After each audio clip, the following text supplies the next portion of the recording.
Well, at this time, ladies and gentlemen, we're going to have some toasts. We're going to have some toasts to the bride and groom, ladies and gentlemen, beginning with the bride's sister.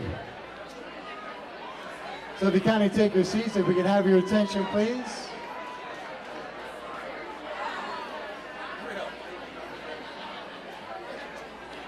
We're going to ask Ariane to come forward for the first toast of this evening.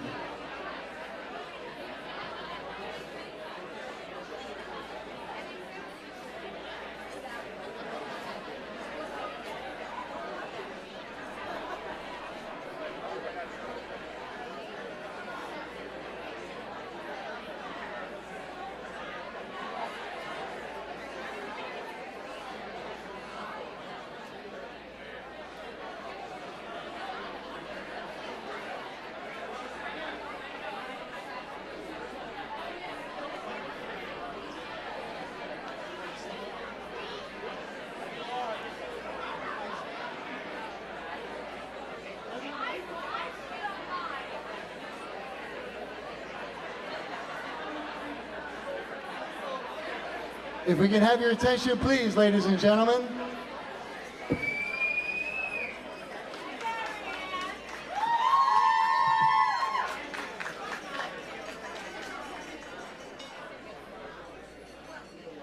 Okay.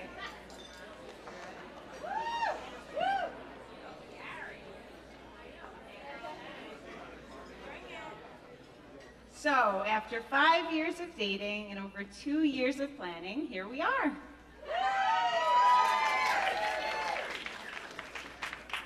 Despite our obvious differences, come on, look at the two of us, we are, in fact, sisters.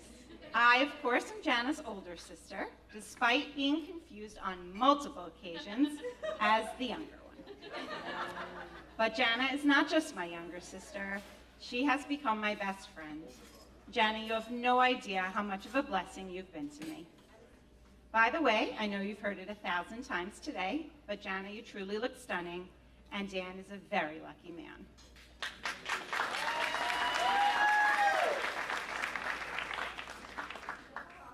What can I say about Jana that most of you don't know already?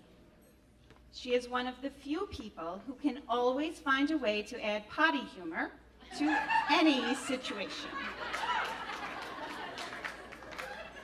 She's the sister you can rely on to watch your kids and give you detailed information regarding all of their bodily functions. She's the kind of person who's always willing to listen and offer her advice, no matter where we are, how busy she may be, or what the topic is. She has always been there to listen to me rant and rave about everything and nothing. She's beautiful inside and out. It seems like just yesterday that we were little girls in Nanny's apartment. Remember all those songs we would sing for her? Father, look, that's you, what you gonna do? Mandy to the rescue. And how Nanny would delight in watching us play for hours. Nanny would be felling from you tonight, Jana. When you were just 6 years old, Mom and Dad sent you off with me to sleepaway camp in the hopes of giving you a fantastic summer and them much needed peace at home. What they failed to realize is that at 6 years old, you were completely dependent on them. And as a result, you spent the summer glued to me. Wherever I was, you were right there with me. Do you remember losing your toothbrush that Mommy gave you? You would only stop crying when I handed over mine. I remember repeating the words, "She's my 6-year-old sister," ad nauseum. Truth is, not much has changed since then. You still love and value your family to no end. You constantly make it a point to check up on all of us and ask us how we're doing. Your love for me, Mordecai, and our children is unquestionable. Thinking back to our childhood, I'll never forget what type of kid you were. After having me, Mom and Dad thought that things would be smooth sailing. Boy, were they mistaken. Jana, you managed to literally make life a party.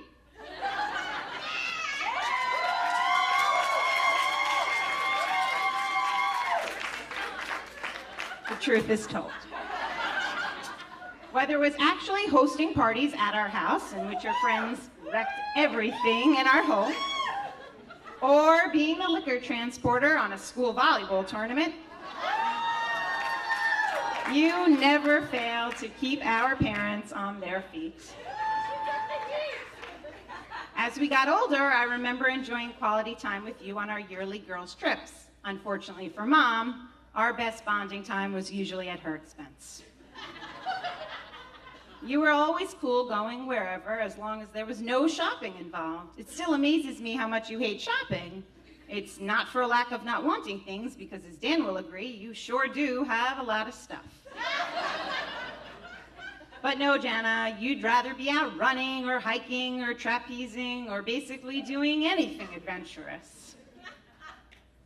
After Dan finally proposed, I noticed how things suddenly changed for you both. Life became serious. It was finally time for the two of you to officially celebrate your love.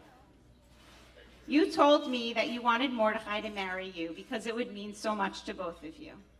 Honestly, I told you to forget the idea, but as we can see, you did not heed the advice. Instead, you went behind my back and asked my husband if he would do it.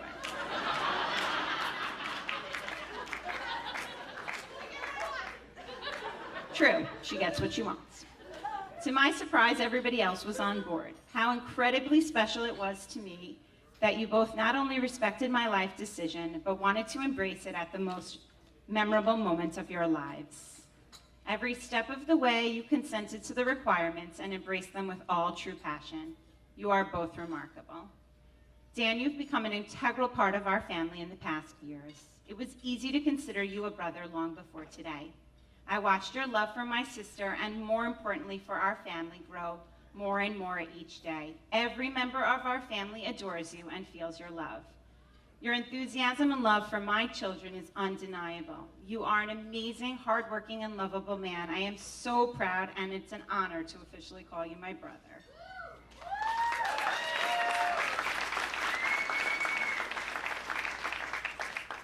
Like all things in life, you get out of a marriage what you put into it. You've built your relationship on the most solid of foundations, and that is love. This is just the beginning, and there's something magical in beginnings. They are full of surprises, and you never truly know what's going to happen. This is also when real work begins. All the little everyday things add up to a lifetime of happiness, both through good and the bad. Congratulations, Jana and Dan. Will everyone please join me in toasting them? On behalf of myself, Mordecai, Eitan, and Tova, we wish you happiness, more love than you'll know what to do with, and the blessing of a lifetime of beginnings. I love you.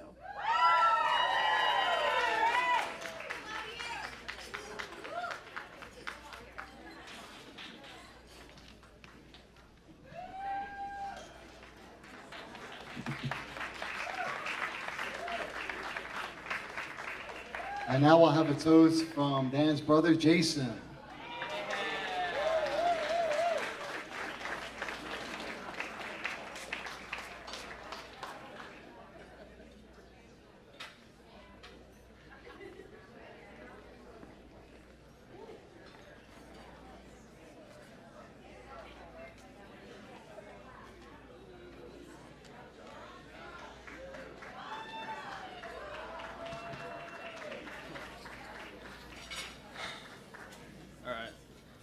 I don't have much of a preference for public speaking, so I'm going to keep this brief.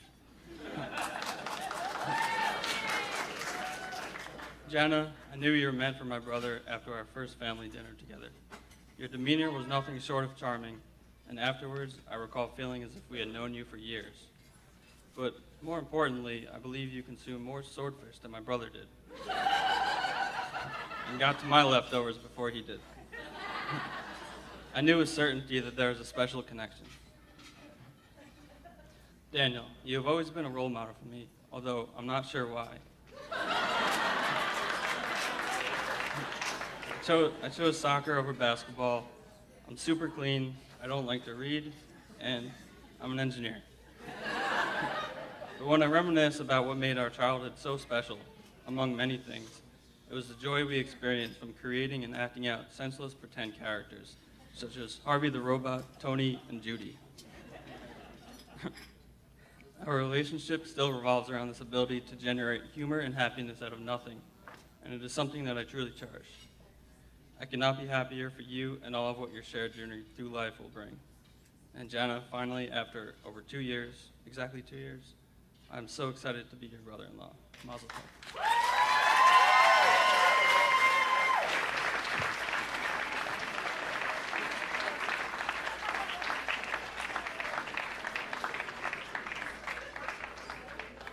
And now a toast from the group's best friend, Jeremy.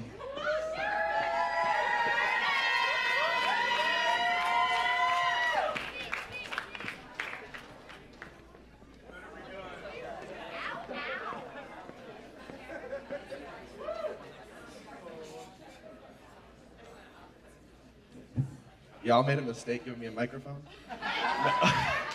So first of all, I would like to, as president of the club, welcome Jana officially to the world of hashtag J&D ROE. It's a good place, and I've been crushing it for a long time. Howie, Marilyn, as I like to call them, Marlon and Ward, my Jewish mother Naomi and Warren, thank you guys all so much for this incredible night. Thank you for giving us these two wonderful people. Dan, Jana, Mazel Tov. You guys look awesome, happy. Jana, you are so much more beautiful than he is. He's not a bad looking dude, but like, come on. So I wrote a bunch of stuff down because it started as 2 and now it's 3 real goals of this speech. 1, don't cry. 2, don't make Naomi mad at me. And as the day has gone by, 3, don't drop an F-bomb by mistake. And this is the only way I can promise that. This is not going to be a time where I regale you with 18 years of history with me and Mr. Landesberg. You will not hear about him sitting in the backseat in the kind of movies he'd watched in the cocoon of the Volvo driving to California. You will not hear about pork rinds and fireworks at a Jewish fraternity house in Maryland.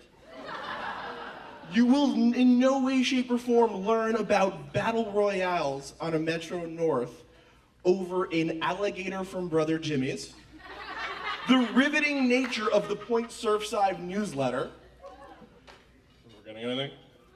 Meat spins or swap meets, or this awesome game that is for sure going to cause concussions for people called Bull. It's literally worse than the NFL. You will not hear me talk about how awesome Dan Landesberg is. His ego needs no help. I don't have to tell you that he has a heart of gold, that he is got an incredible sense of humor, and he is literally the best person to have around for life's best and worst moments. I don't need to tell you about this couple. You know that they're awesome.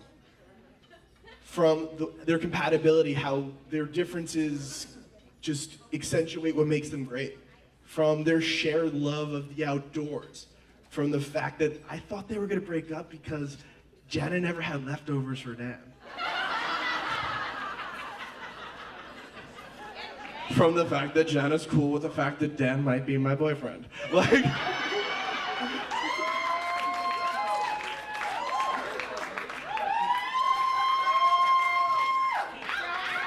for sure, super important. So this is not what these are going to be about, not about Dana. This is about how Dana met. Now, some people last night heard a story. Let me tell you, that story is not true. I did this. It was a wonderful summer evening.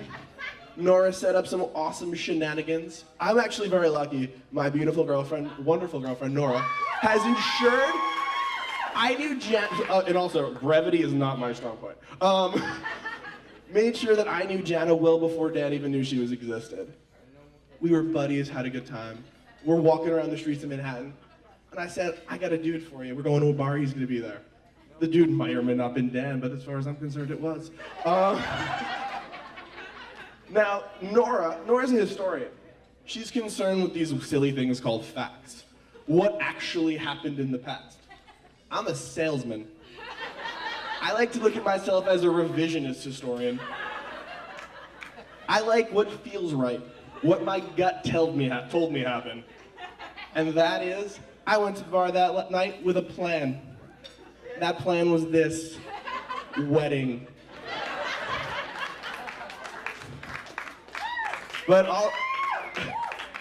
So a word of advice to everybody out here, man, woman, young, old. It's super dangerous when your best friend starts dating your girlfriend's best friend. Like, there's literally one thing that doesn't suck, and it's when they get married. Because everything else is a recipe for disaster, right? If they break up, like, that's awkward city.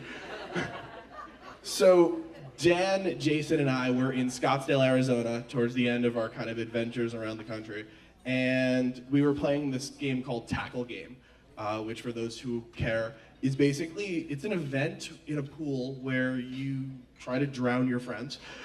It involves a ball, and you don't want to play it with a nipple ring. So we're playing Tackle Game, and basically, there were several thinly veiled threats and a lot more blatant threats about what would happen to Mr. Landesberg if he pulled any malarkey vagina. And he gave me this kind of awkwardly goofy Dan grin that if any of you have spent more than 30 seconds with him, you know what it looks like. And he's like, dude, I'm all in. Like, you have nothing to worry about. And from that moment to kind of watch their relationship grow and develop has been awesome.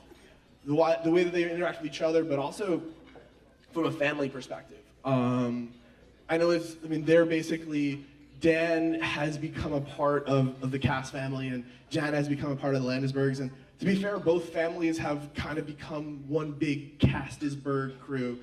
I mean, like, from brunches, like, I'll talk Dan, and he's in Pennsylvania, and his parents are playing golf. Like, it's awesome to really watch.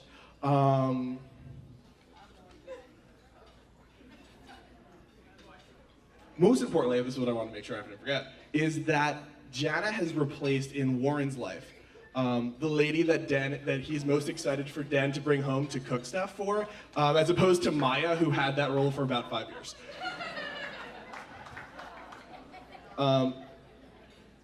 Jana has also replaced me as the person who Dan talks about poop the most with. So now, Dana, as your elder, your wise sage gentleman, I'd like to leave you with a bit of advice, individually. Bring it down, yes, thank you. Dan, starting with you. Sorry, Grandpa Dan, starting with you. If you start your day after 9:30, it's not a waste. Social media, selfies, not the devil. Fun things can still happen past 12:30 besides watching HGTV. And never, ever, ever forget how lucky you are to have Jana. See how I did that there? Ms. Cass. Now, Jana. I don't know what I'm going to call you now. I still got the microphone though, so you'll answer. So Jana. Grammar check is a thing in Gmail.